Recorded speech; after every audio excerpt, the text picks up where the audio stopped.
Hi, in this video, I'm going to show you how to create awesome lighting for your scenes. This is a beginner video, so I'm not going to teach you how to create epic lighting setups, but I'm just going to show you two basic setups that will help make your scene look pretty good.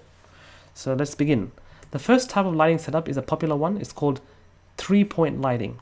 This is used to showcase your main object. For example, if you have a main character and you want to showcase that on camera, you would use this type of lighting setup. The second lighting setup that I will show you a little bit later in the video is outdoor lighting. Alright, so without further ado, let's begin. First, I want to show you how to create 3-point lighting. 3-point lighting is great for studio shots, photography shots, and even film shots. 3-point lighting involves using 3 lights. So the first light is the key light. This is the light which shines on your main object of focus. The second light is the fill light. This comes from an angle and is used to complement the main key light. The third light is the backlight. This is placed behind your main object of focus, and this is used to enhance the silhouette of your object of focus. So let's go ahead and set up 3-point lighting. First, I want to use an area lamp for this. Area lamp is great because it's generally used for studio lighting, and we can get those nice soft shadows. So let's increase the size of our key light. And I'm just going to point it straight at my monkey head. Okay, so this is my key light. Let's also give it a name. So instead of calling it area.001, I'm just going to call it key light. Okay. We'll give it a let's give it a slight orange color. I'm sort of going to go for a Hollywood type of lighting effect, the orange blue kind of effect.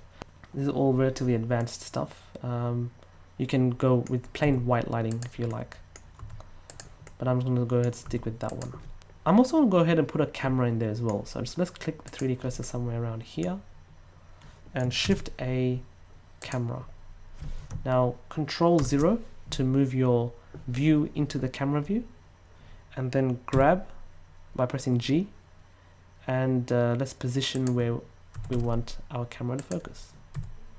So we're going to move the camera up a little bit and down, and let's just look at our main object of focus. Alright, now it doesn't really matter much here, but usually in a studio you don't want to put the lighting in front of the camera. It probably looks more professional to put it behind the camera, so that's what I want to do right here. And let's just increase the size from here. Don't worry, the camera won't get in the way of the lighting. This is a virtual camera. It does, the lighting will pretty much ignore the camera, and it just sees just the monkey head. So you won't see the shadows of the camera or any other mistakes like that here. So let's have a look at what that looks like now from the camera view. And I just want to press Shift B. This will make sure that the preview rendering will only render in the camera viewport. Okay, so there we have our main key light. I probably wanted to be a little bit stronger than what we currently have, so I'm just going to maybe move it to say 300, and I think that looks good. Alright, moving right along. Let's go ahead and add a fill light. So Shift D to duplicate and place it on the side of the monkey head. So around here. RZ to move it 90 degrees, and let's just place it around here. I'm just rotating and moving it and just trying to hit the side of the character's head a bit. Maybe I might just rotate a little bit to this side so we have a little bit of light coming towards the front of the head as well. And now I'm going to change the color of this to a blue light. This lighting is actually used to complement the key light, so I don't want to have that much strength. I might just reduce it by half. So let's have a look at that in the render. Oh, it's a little bit dominating. Let's just bring this out a little bit. It's actually too focused in one particular area. I wanted to cover the entire scene. Alright, and let's increase the size of this as well. Maybe increase this size as well, and this size as well. Okay, now let's have a look at the render. and that looks much better. So we can start to see a bit of that blueness coming through. I can maybe increase the strength of that just a little bit. And there we go, we can start to see a little bit of that blue coming through. And finally, let's finish off this scene by adding the backlight.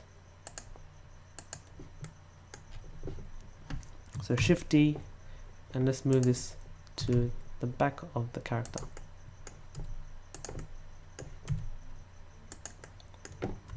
Okay.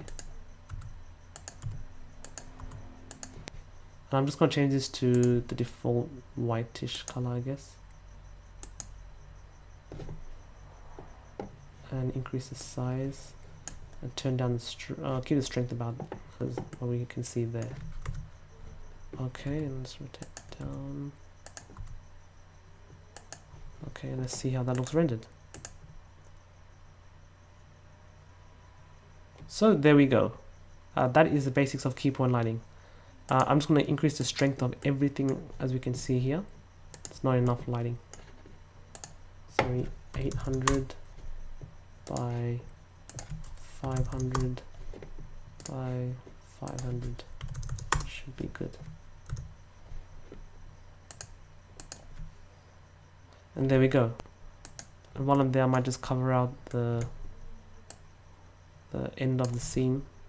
I might just cover out the bit of black that we see in that scene by moving the plane a little bit further, maybe scale it up a bit as well. Okay, let's see that rendered. Alright, it does look pretty bland because we don't have that much textures and things going on, but we can see the effect that it's sort of taking. We get a bit of light on the side. We can see as if it's like the door opening on the side, and there's some lighting coming at the back as well. This tends to look better when you have textures and an actual character, because especially in the ear area where there's a bit of translucency, you can see a bit of the backlighting actually coming through the ears, and it tends to look really beautiful. Moving right along, let's now create an outdoor lighting effect. To create outdoor lighting, all I need is a sun lamp. That's it. We're done. Well, not really. I mean, if you look at it rendered now, it doesn't quite look like outdoor lighting yet. For sunlight, it's always better to add a little bit of a tinge of yellow to your sun, and maybe increase the strength of it to 2.5. Now, since the sunlight is facing straight downwards, we assume that it's 12 noon in the afternoon. So this is where the sunlight is at its brightest and its shadows are at its sharpest. So we need to turn the size down to be something pretty low, like 0.02. So now when we look at it rendered, it starts to look more like sunlight. But however, it doesn't really look like outdoor lighting just yet. I'm just going to go ahead and not make it 12 noon. Let's just make it a bit more like 3 o'clock or 2 o'clock.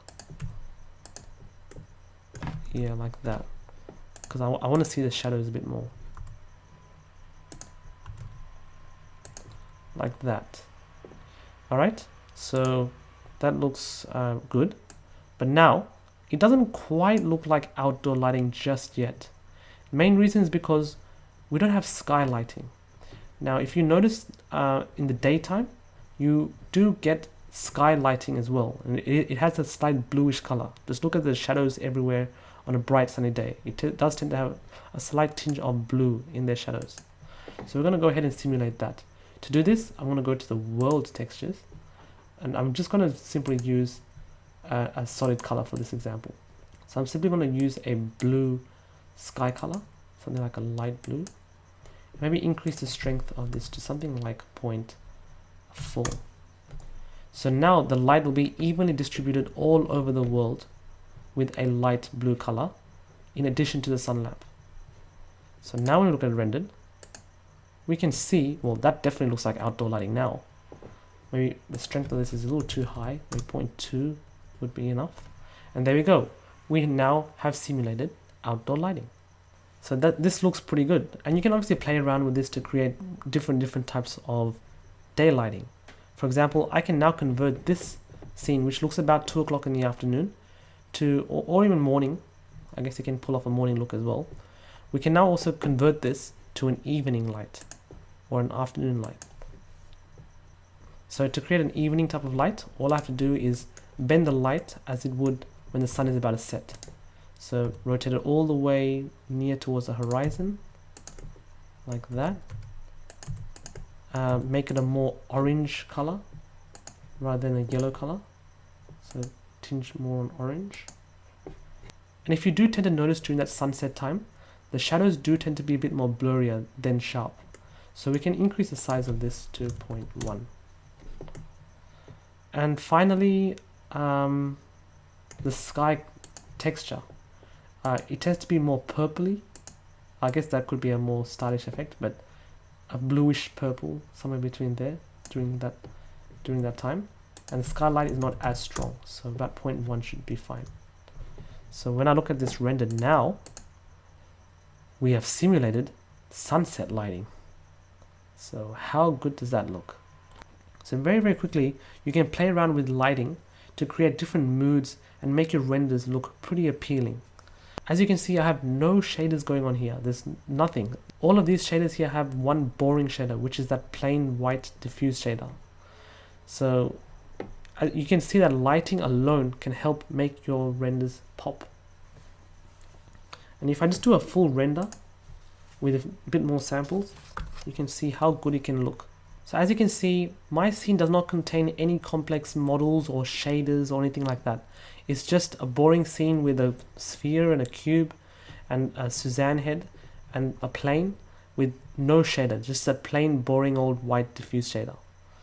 But the lighting alone helps change the mood of this scene and make it look a lot more appealing. So lighting is very important in 3D renderings.